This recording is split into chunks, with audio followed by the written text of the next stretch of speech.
Assalamualaikum warahmatullahi wabarakatuh. Perkenalkan, nama saya Hulwa Quratul Ain dengan NIM 20017047 dari Program Studi Sastra Indonesia. Kali ini saya akan menjelaskan tentang hakikat filsafat, sejarah filsafat, serta filsafat Yunani. Hakikat filsafat. Apa sih filsafat itu? Perlu diketahui bahwa telah banyak para ahli filsafat yang memberikan pengertian dan definisi tentang filsafat. Akan tetapi, terdapat keragaman dalam memberikan pengertian dan merumuskan definisi tersebut. Hal ini terjadi karena masing-masing ahli filsafat atau filsuf itu mempunyai konsep yang berbeda dengan filsuf yang lain dan memiliki dasar pemikiran dan pandangan yang berbeda pula. Perlu diketahui bahwa kata filsafat berasal dari kata Yunani, yaitu philosophia, terdiri dari kata philos yang berarti cinta atau sahabat dan kata sophia yang berarti kebijaksanaan, kearifan atau pengetahuan. Jadi, philosophia berarti cinta pada kebijaksanaan atau cinta pada kebenaran. Dalam hal ini, kebenaran ilmu pengetahuan. Memahami pengertian filsafat yaitu dengan cara memahami apa yang dilakukan oleh para filsuf itu. Kita tentu menyadari bahwa dalam kehidupan sehari-hari seringkali manusia mengalami hal-hal yang kurang dipahami, sehingga menimbulkan pertanyaan dalam dirinya dan mengunggah rasa ingin tahunya.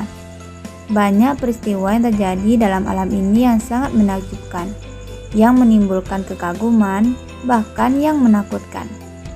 Bintang-bintang yang berkedip-kedip di malam hari, lautan biru yang senantiasa bergerak, bahkan gempa bumi.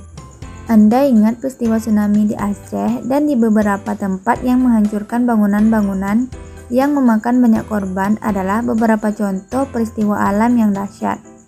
Tentu saja peristiwa ini dapat menimbulkan pertanyaan apakah yang sebenarnya terjadi dan apakah yang menjadi asal dari segala yang ada dalam alam ini.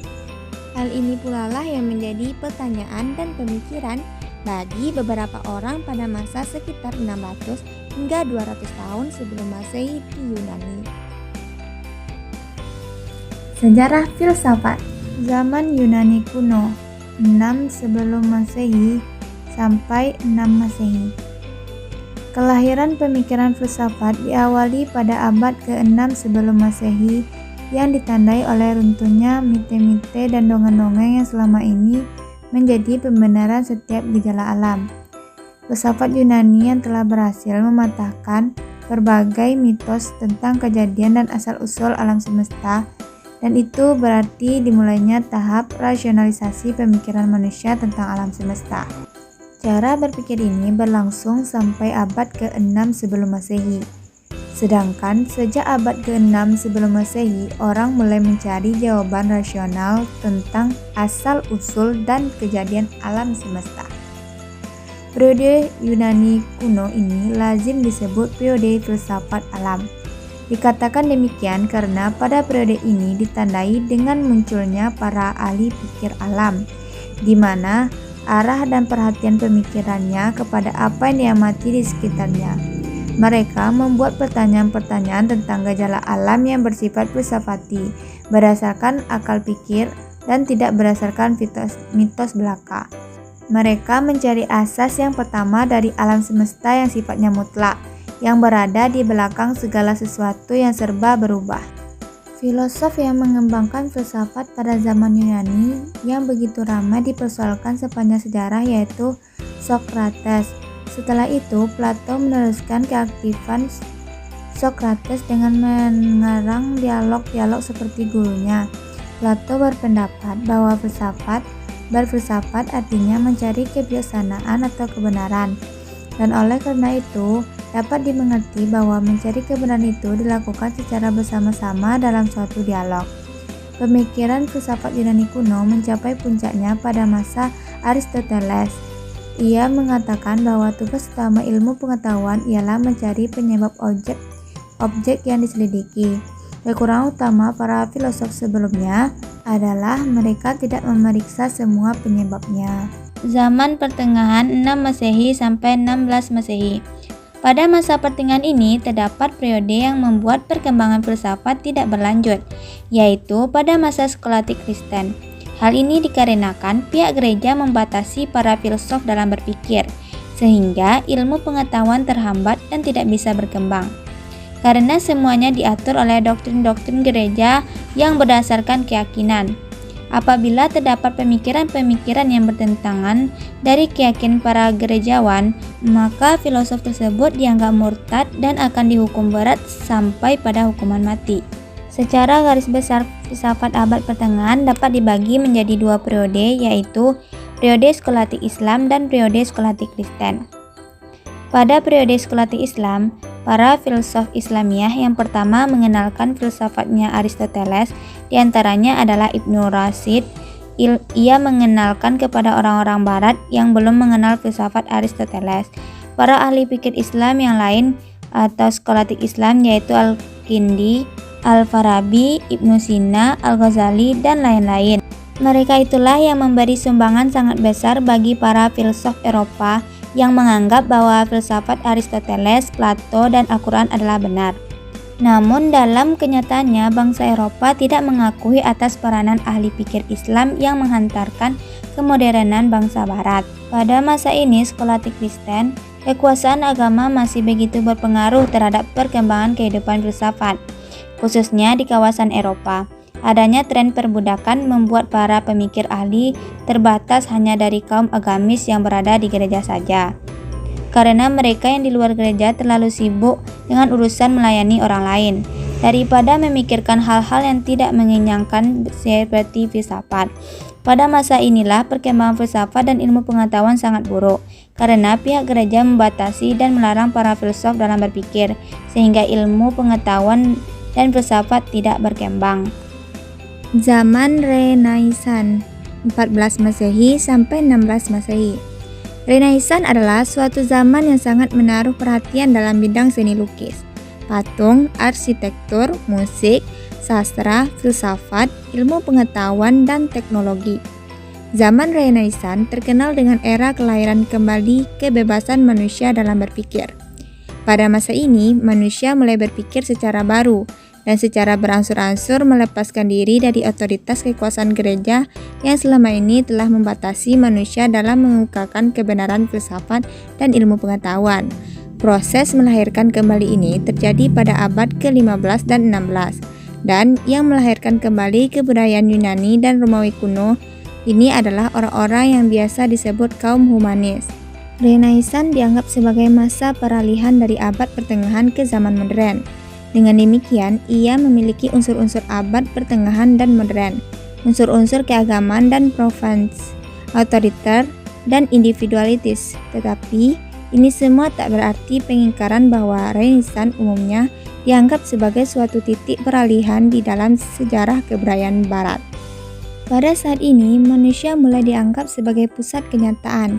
Hal itu terlihat secara nyata dalam karya-karya seniman zaman Renaissance seperti Donatello, Botticelli, Michelangelo, Raphael, Perugino, dan Leonardo, dan lain-lain. Bangsawan Inggris yang meletakkan dasar filosofis untuk perkembangan dalam bidang ilmu pengetahuan dengan mengarang suatu mahakarya yang bermaksud menggantikan teori Aristoteles tentang ilmu pengetahuan dengan suatu teori baru dalam bukunya Novum Organon. Zaman modern 17 Masehi sampai 20 Masehi. Setelah zaman Renaissance, yaitu zaman pencerahan atau zaman modern, zaman pencerahan yang berlangsung dari abad ke-17 hingga ke-20 Masehi. Di zaman ini terdapat peristiwa penting, yaitu revolusi di Inggris dan Prancis. Orang-orang yang hidup di zaman ini memiliki keyakinan bahwa mereka mempunyai masa depan yang cerah dan bercahaya berkat rasio mereka sendiri. Sebelumnya, orang lebih suka berpaut pada otoritas lain di luar dirinya, seperti otoritas gereja, kitab suci, para ahli, dan negara. Oleh karena itu, semboyan zaman pencerahan adalah sapere aude, beranilah berpikir sendiri. Dengan semboyan itu, manusia di zaman pencerahan semakin bersemangat untuk menemukan hal-hal baru. Mereka memanfaatkan akal mereka semaksimal mungkin untuk menggapai perubahan, kemajuan, pertumbuhan, pembangunan, peradaban, reformasi, bahkan revolusi. Filsafat Yunani. Pada abad ke-6 sebelum Masehi, masyarakat Yunani, sistem kepercayaan bahwa segala sesuatunya harus diterima sebagai suatu kebenaran yang bersumber pada mitos atau dongeng. Artinya, sesuatu yang kebenarannya lewat akal pikir atau logos tidak berlaku. Setelah abad ke-6 sebelum Masehi, muncullah sejumlah ahli pikir yang menentang adanya mitos. Mereka menginginkan pertanyaan tentang misteri alam semesta ini jawabannya dapat diterima oleh akal rasional. Keadaan ini juga disebut sebagai demitologi, artinya suatu kebangkitan pemikiran untuk menggunakan akal pikir dan meninggalkan hal-hal yang sifatnya mitologi. Kemudian ada 3 faktor yang menyebabkan lahirnya filsafat Yunani. 1. Bangsa Yunani yang kaya akan mitos atau dongeng, di mana mitos dianggap sebagai awal untuk mengetahui atau mengerti sesuatu. 2. Karya sastra Yunani yang dapat dianggap sebagai penolong lahirnya filsafat Yunani, seperti karya Homerus tentang pendidikan. 3. Pengaruh ilmu-ilmu pengetahuan yang berasal dari Babilonia atau Mesir di lembah Sungai Nil. Kemudian berkat kemampuan dan kecakapannya, ilmu tersebut dikembangkan. Dengan adanya 3 faktor tersebut, kedudukan mitos digeser oleh akal logos sehingga lahirlah filsafat. Pengertian filsafat pada masa itu masih berwujud ilmu pengetahuan yang masih global, sehingga nanti satu demi satu berkembang dan berdiri sendiri. Zaman Yunani dibagi menjadi 2 periode, yaitu periode Yunani kuno dan Yunani klasik. A. Yunani kuno. Periode ini disebut filsafat alam karena pada masa ditandai dengan ahli pikir alam, di mana arah dan perhatian pemikirannya pada abad yang diamati di sekitarnya. Tokoh filsafat alam. 1. Thales. Nama Thales muncul atas penuturan dari sejarawan Herodotus pada abad ke-5 sebelum Masehi. Thales sebagai salah satu dari 7 orang bijaksana. Kemudian Aristoteles memberikan gelar The Father of Philosophy. Thales juga menjadi penasihat teknis ke-12 kota Lunia. Thales mengembangkan filsafat alam kosmologi yang mempertanyakan asal mula, sifat dasar, dan struktur komposisi alam semesta. Menurutnya, semua berasal dari air sebagai materi dasar kosmis. Sebagai ilmu pada masa itulah mempelajari magnetisme dan listrik yang merupakan pokok fisika. Ia juga mengembangkan astronomi dan matematika dengan mengemukakan pendapat bahwa bulan bersinar karena memantulkan cahaya matahari, menghitung terjadinya gerhana matahari. Dengan demikian, Thales merupakan ahli matematika yang pertama dan juga sebagai bapak penalar deduktif. 2. Anaximandros, orang yang pertama yang mengarang suatu traktat dalam kesastraan Yunani dan berjasa dalam bidang astronomi geografi. Jadi, dia merupakan orang pertama yang membuat peta bumi. Pemikirannya dalam memberikan pendapat tentang arse atau asas pertama alam semesta. Ia menunjukkan dan memilih pada sesuatu yang tidak dapat diamati indera, yaitu to a priori sebagai sesuatu yang tidak terbatas. Pendapat yang lainnya adalah bumi seperti silinder, lebarnya 3 kali besar daripada tingginya. Bumi tidak terletak dan bersandar pada sesuatu pun. Mengapa tidak jatuh? Karena bumi berada pada pusat jagat raya. 3. Pythagoras. Pendapatnya mengenai alam semesta yaitu semua benda adalah bilangan dan segala gejala alam merupakan pengungkapan indrawi dari perbandingan matematis. Bilangan merupakan intisari dan dasar pokok dari sifat-sifat benda. 4. Xenophanes. Lahir di Solopan, Asia Kecil. Pemikirannya ada 3, yaitu tentang pengetahuan. 1 yang meliputi semua dan alam semesta. A. Tentang pengetahuan, bahwa manusia tidak dapat mendapatkan pengetahuan yang mutlak, akan tetapi di saat yang sama manusia harus mencari pengetahuan tersebut walau hanya berupa suatu kemungkinan. B. Tentang 1 yang meliputi semua. Pemikiran ini tidak dilahirkan dan tidak memiliki akhir, artinya bersifat kekal. Tentang alam semesta, bahwa matahari berjalan terus dengan gerak lurus dan setiap pagi terbitlah matahari baru. Tokoh yang kelima, Heraklitus. Pemikirannya adalah logos atau si gelap. Tidak secara khusus karena pemikiran orang itu sendiri. Api untuk mengubah sesuatu dengan panasnya. Harmoni untuk dua hal yang berbeda terdapat kesatuan. Ada hubungan dalam setiap perbedaan. Sungai adalah tidak akan turun dua kali pada sungai yang sama. Segala sesuatu pasti berubah. 6. Parmenides. Elia perantauan Yunani di Italia Selatan. Pemikirannya adalah tidak ada kebenaran yang disangkal, yang ada kebenaran tidak mungkin disangkal. Contoh seseorang. 7. Empedokles lahir di Akragos, Pulau Silisia. Ia sangat dipengaruhi oleh ajaran kaum Pythagorean, Parmenides, dan aliran keagamaan Refisme. Ia pandai dalam bidang kedokteran, penyair retorika, politik, dan pemikir. Ia menulis karya dalam bentuk puisi. Seperti Parmenides, pemikirannya sependapat dengan Parmenides bahwa alam semesta tidak dilahirkan secara baru dan tidak ada yang hilang.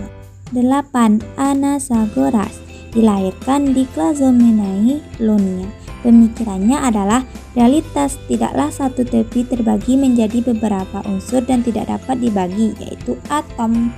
9. Demokritos lahir di kota Abdera di pesisir Thrace, Yunani Utara. Pendapatnya sama dengan Anaxagoras, yaitu realitas bukanlah satu tapi memiliki banyak unsur dan jumlahnya tak terhingga. B. Filsafat Yunani Klasik. Filsafat Yunani Klasik lahir bukan membahas kosmosentris atau alam semesta, melainkan mengkaji manusia.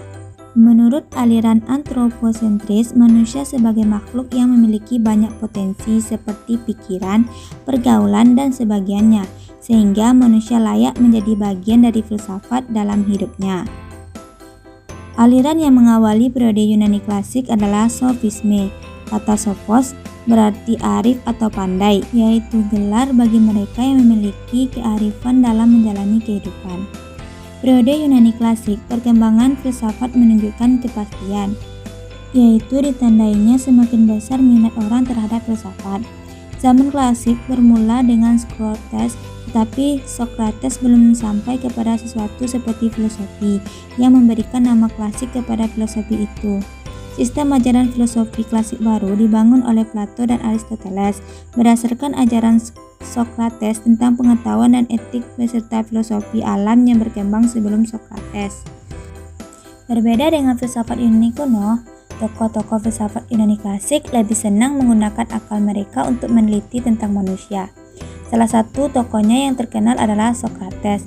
Sayangnya, Socrates tidak meninggalkan jejak tulisan satupun, sehingga yang bagus mendokumentasikan riwayat hidupnya adalah Plato, muridnya.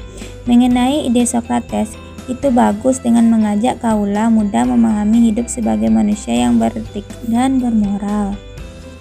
Plato sendiri lebih sepakat bahwa hidup itu alam dan pengalaman, tetapi ide tersebut ditentang oleh Aristoteles, muridnya, yang mengatakan bahwa realitas sesungguhnya bukan alam ide, tetapi kenyataannya yang konkret.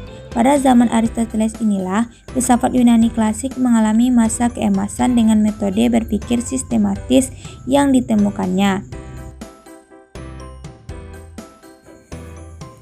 Sekian penjelasan dari saya. Assalamualaikum warahmatullahi wabarakatuh.